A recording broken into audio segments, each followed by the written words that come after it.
Hey, how's it going? For this final project, I picked a professional pilot.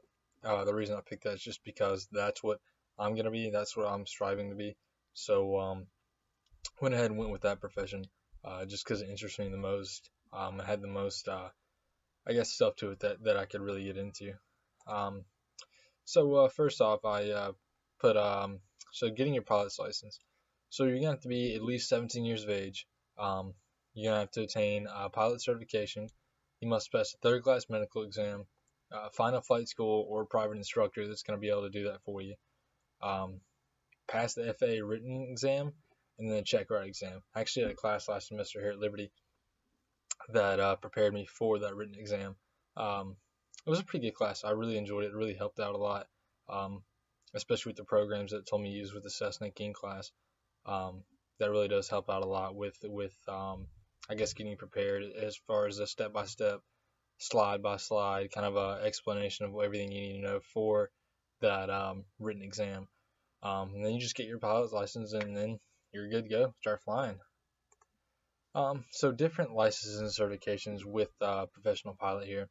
So you have sport pilot, recreational pilot, private pilot, commercial pilot, flight instructor, airline transport pilot, airplane certification, rotorcraft certification, glider certification, lighter than air certification, powered lift certification, powered parachute certification, and then weight shift control. Um, there's just a lot of certifications and different licenses that go into like your instrument ratings. So you have your instrument ratings, your multi-engine, your passenger, your turbofan, your turboprop. There's a lot of different ratings that go into this professional pilots and what type of aircraft you can fly. So salaries for professional pilots. So the median annual salary for a professional pilot is around $102,000 a year. This is going to depend on what type of aircraft you're flying, how long you've been with the airline, um, really what the airline benefits packages are, and it's going to depend on how long, well, like I already said, how long you're going to be there. But if it depends on if you're a captain or if you're the first officer. Actually, yeah, yeah. So if you're basically a pilot or a co-pilot, um, your right hand man there, the co-pilot of course is going to make less than the actual pilot does, or the captain will. Um, so becoming an airline pilot, for this one I use Delta because my stepdad works for Delta. He's not a pilot for Delta, but he works for Delta, so it's the most I'm familiar with here. So you have to have a 4-year degree from an accredited college or university to fly for Delta. You must be at least 23 years of age. And I did not know that before. I actually learned that doing my research. You must hold a commercial pilot's license with your instrument ratings, FAA first class medical certificate. You must meet all FAA requirements, and I describe those later. 1,500 total documented flight time. Um, 1,000 hours in a fixed wing turboprop or turbofan aircraft, like I said before, with all the ratings, and the 50 hours of fixed winged multi-engine time. So there you go again with the different ratings with the multi-engine there and the fixed wings. So like I said before in the last slide, the FAA requirements to becoming a professional pilot. So you have to possess a valid driver's license, held a medical certificate anytime after July 15th, 2006, have not had any recently held any recently medical certificate revoked, suspended, or withdrawn.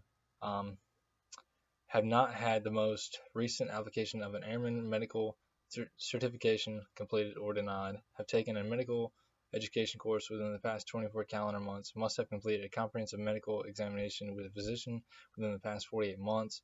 Be under the care of a physician or certain medical conditions. Basically, all the FAA requirements are is a bunch of medical things that you need to know or to have to be able to fly. Because of course they don't want somebody who's sick or is going to have the liability to become sick or has an additional disability flying. So the FAA really kind of regulates that. Flying for the Air Force. Chose the Air Force because I'm in the Air Force Reserves. I don't fly for them. I do load their planes. I have met a lot of pilots with it. Um, so flying with any of the military branch, primarily the Air Force, you don't actually have to hold a pilot's license of any sort. They'll pay for everything. They'll pay for whatever training you need to do to become a professional pilot within the military. They'll pay for your private pilots, your multi-engine, passenger, jet, I mean, turboprop, turbofan, whatever ratings you need, they'll pay for it. But you have to be an officer within the military. So 01 through an 010, and you obtain that by holding a 4-year degree from an accredited college or university, or you can go do it through a RTC program, but it's going to be through a college or university. So either way there, whether you do RTC or you have your 4-year degree, you're going to have to go through college to do it. So types of military aircraft that professional pilots fly. In my experiences, research and then observation, most military pilots will either fly cargo aircraft like the KC-5, sorry, not KC-5, the C-5, C-17, C-130, KC-135, KC-10, which is, I list all those cargo aircraft because that's primarily what I'm used to. That's what I load. That's what I work with the most is those aircraft right there. Or I've seen them mostly fly like an E3 Century or any type of AWACS compatible aircraft. Most people think that when you fly for the Air Force, you fly fighter planes like the F-22, the F-16, the F-15. Yeah, there's a lot of fighter pilots, but it's definitely a specialty. Let's see. You're gonna be away from home a lot as a professional pilot. Whether it's overseas, doing long overseas flights like that, or within the military, you're definitely going to be away from home a lot more than most occupations. That and there's a lot of perks to become a professional pilot. You get paid to do what you love, changing schedule, paid vacation time, free tickets for travel and yourself, family and friends. Always amazing views. Gotta love those views. Yeah, that's what I chose for this project. Hope all is well. Hope whoever's watching this has a very, very Merry Christmas. Take it easy.